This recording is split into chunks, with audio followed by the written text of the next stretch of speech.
Estatia. Chapter 1. The Hierodex.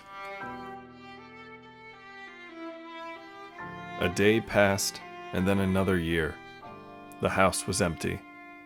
George sat in the study, watching the clouds pass idly over the parched, swaying fields. Most of the rooms were dark at noon. The tables and floors seemed cold by the reflection of the sky. Another hour, and he'd walk to the station to begin his shift. His mother returned from Wick with chicken for the icebox. Then she placed a letter on the nearly empty table. At the other end, he sat with his copy of Natalia open. She told him that the letter was from Bear Gunn, who he had not seen since Mount Bronze and the Prima Costa trip. George closed the book and slid the letter opener along the envelope. Gunn made his own paper, conspicuous but a very fine product. The handwriting was vast and the phrases stentorian. Down the hill there was a wide swath of grass, hemmed on both sides by pines. At the bottom were the great tall dead trees, like spires of an Urso chapel. Further, more clearly in winter, George could see the shimmer of the river. From above the trees of either bank, the hills of the valley rose again. This was the nestled country where Bear Gunn had made his home some 50-odd years before. That house, neatly square and built from river stones, sat halfway down the hill. It had a mill shed, and the road to it was on the other side. Still, by 7 o'clock, the sun was only pushing its yellow dyes through the aqua and star-laden sky. George came down the frosted hill and knocked on the heavy wooden frame. The house was 2 stories, with iron-paned windows. A heavy piece of wood on the other side dropped into place, and the owl-carved door swung open before George realized what it was. Bear Gunn, the door built for his height, stood straight and smiled. He had an apron on, smeared with what George assumed was grease from the bacon he smelled. "Well, good morning, George, sir."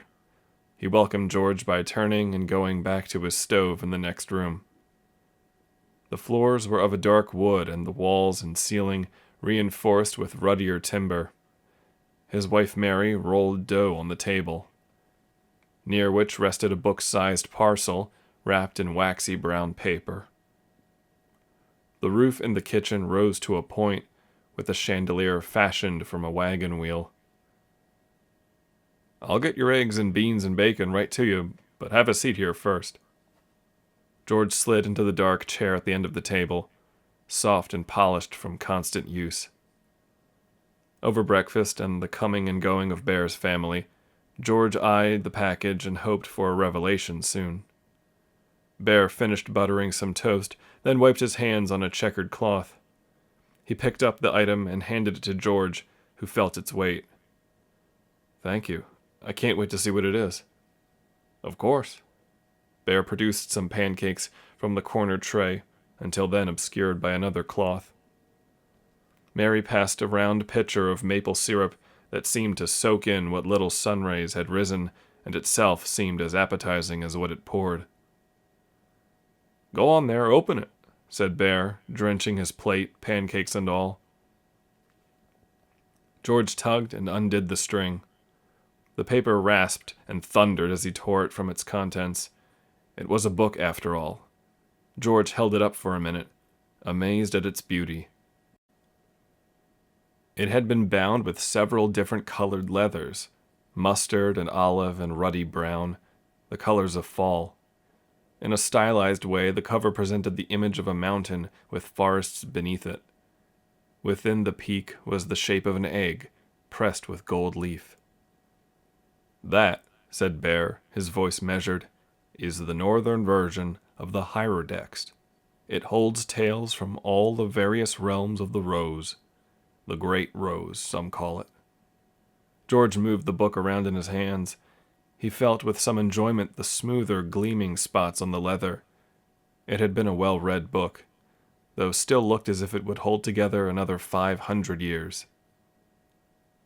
"And that's not even a complete edition," There is what is called the Central Version, which is 800 pages long and gives an even more thorough account of those other lands. George was without comment. He smiled and opened to soft cream paper, bitten into by hand-set type. His fingers felt over the indentations. Thank you immensely, Bear. I don't know where to begin, or how to pay you back. Don't worry yourself. Repay me by enjoying it, learning from it. Bear got up and wiped his shirt of crumbs. They fell from the flannel shirt. George rose as well and covered the book in its paper. Where did this book come from? George excused himself for the door. My great ancestors had it when my mother's side came over to Estatia from Aura. I've heard of there. It's that golden egg you see on the cover, where a lot of people from around here came from, though a lot of them forgot about it.